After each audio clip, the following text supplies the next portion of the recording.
Title of the question is Facing Challenges.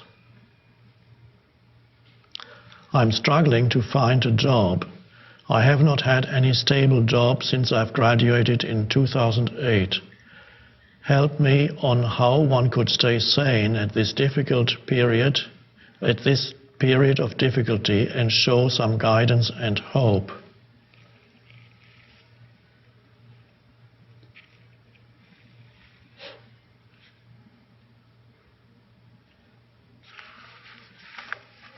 I can perhaps give you some guidance, but I can't give you any hope.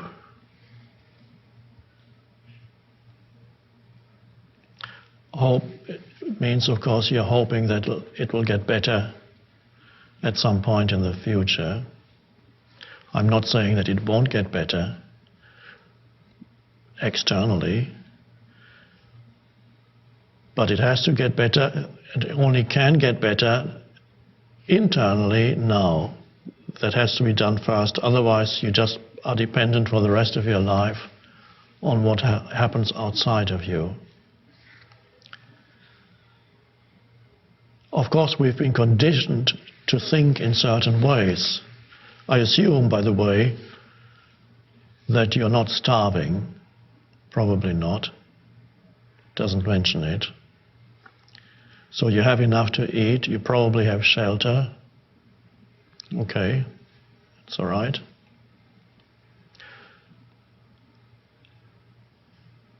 And of course, the situation is as it is, but one is conditioned to look at it in a certain way, and in this case, to look at it as something entirely undesirable. And also,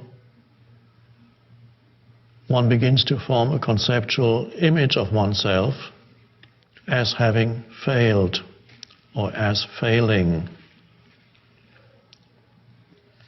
That can easily happen. And as the conceptual image of yourself as failing or having failed gets strengthened,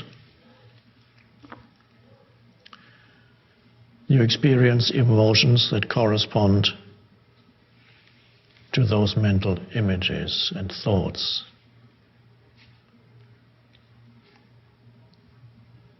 So one is culturally conditioned to have certain thoughts or ideas in one's head concerning this particular situation.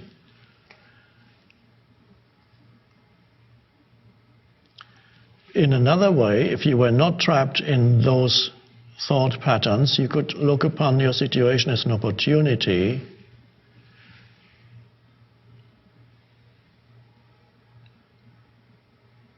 to explore certain things, to read what interests you, to develop certain interests,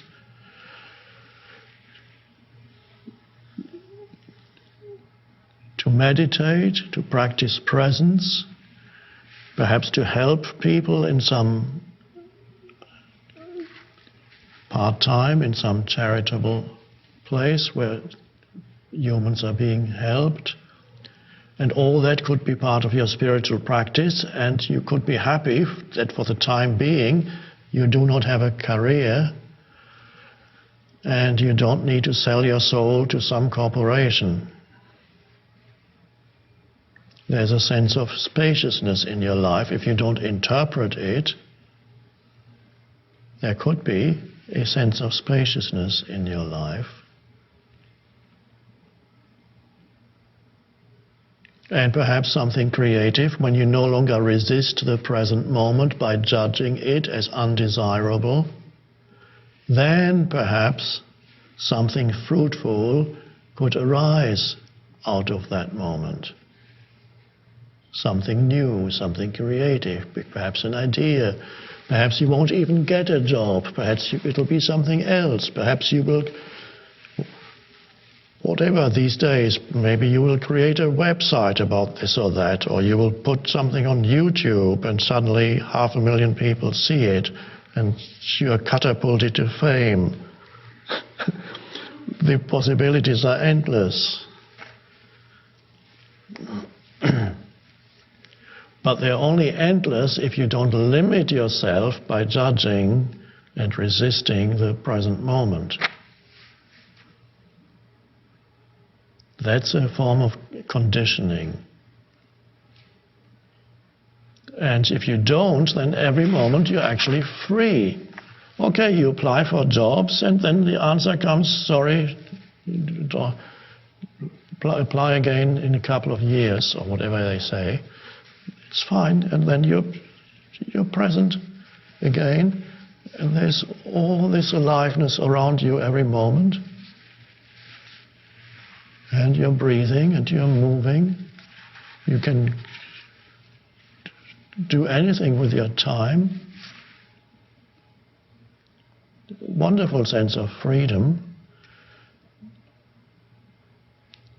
Of course, a little bit of structure is good in a person's life, so you may have to give yourself some structure for your day, but it can be a structure that leaves openness within it. As I said, if you do voluntary work for some hours per week, give structure, pursue certain interests, suddenly something may absorb your interests and pursue that. Think creatively, there may be other possibilities in getting a job, or there may be certain jobs that you hadn't thought of, all kinds of, I can't mention all the possibilities. But it all comes down to not judging what is, and not to judge your situation as bad. People around you may do it, so you have to remove yourself from that collective mindset.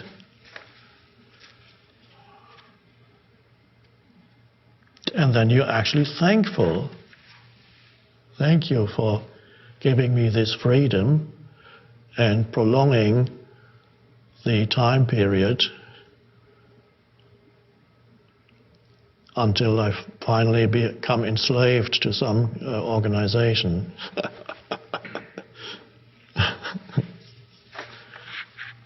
Of course, a job doesn't have to be like that, but often it is.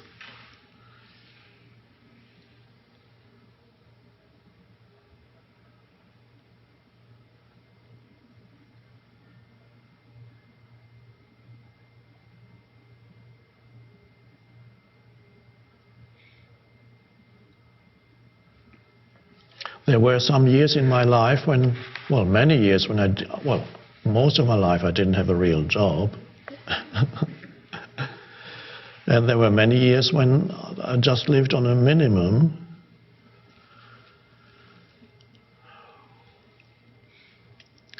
And a lot of that time I spent in just thoughtless awareness, on my bicycle, sitting on benches. Not just those 2 years when I actually didn't have a home of my own. Even after I had a home, I still didn't really have a job, but always just enough to survive. And a lot of free time.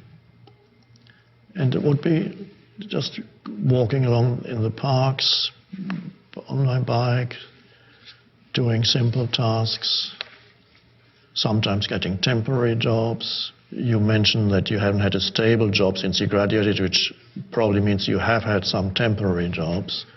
And again, if you have temporary jobs, don't be unhappy about the nature of your temporary job. Don't be an unhappy waitress. Be a happy waitress. Very important. And give your attention to whoever you meet there. Every movement, how you put the plate on the table, how you take the orders, there can all be a quality in what you do. If you don't have a mental image that says, oh, I want something, I shouldn't have to do this, you have to honor whatever form the present moment takes. So I had that, and a lot of the time I spent in thoughtless awareness. And that, I would say, the books would not have been written and the teaching could not have happened if I had not spent those years in thoughtless awareness, because then the power grows and grows.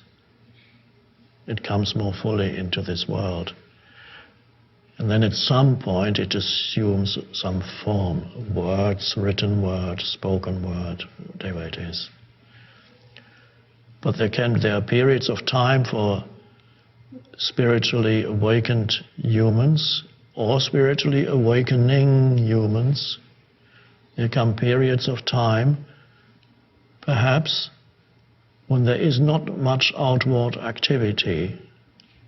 Seemingly, life doesn't seem to want you. If you had, why am I not doing anything?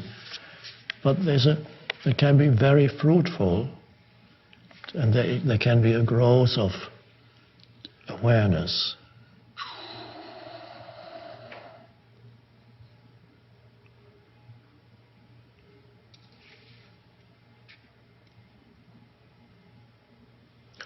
I applied for jobs at some point before that.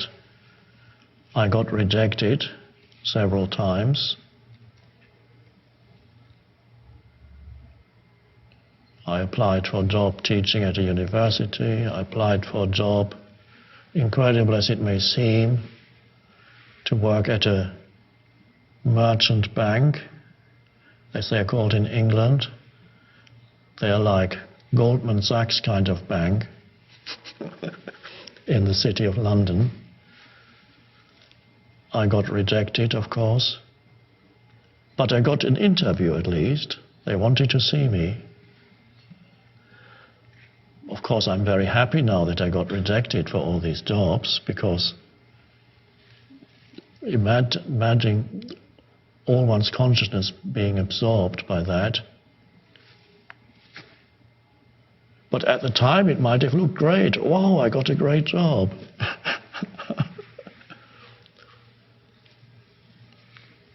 I remember why I got rejected when I was applying for a job at a university, teaching, a full-time job. I had a part-time job.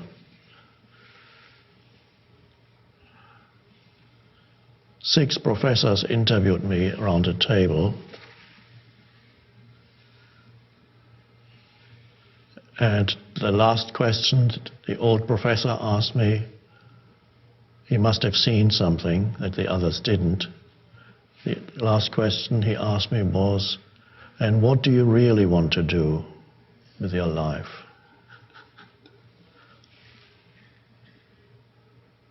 I can't remember what I answered, but the question seemed more important than the answer. And of course I didn't get the job, because he realized, perhaps he told them after I left, he told the others, he doesn't really want to be here. And he was right.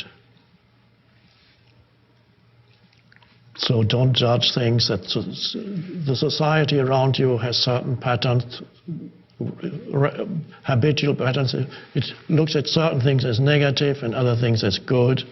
It's not necessarily true.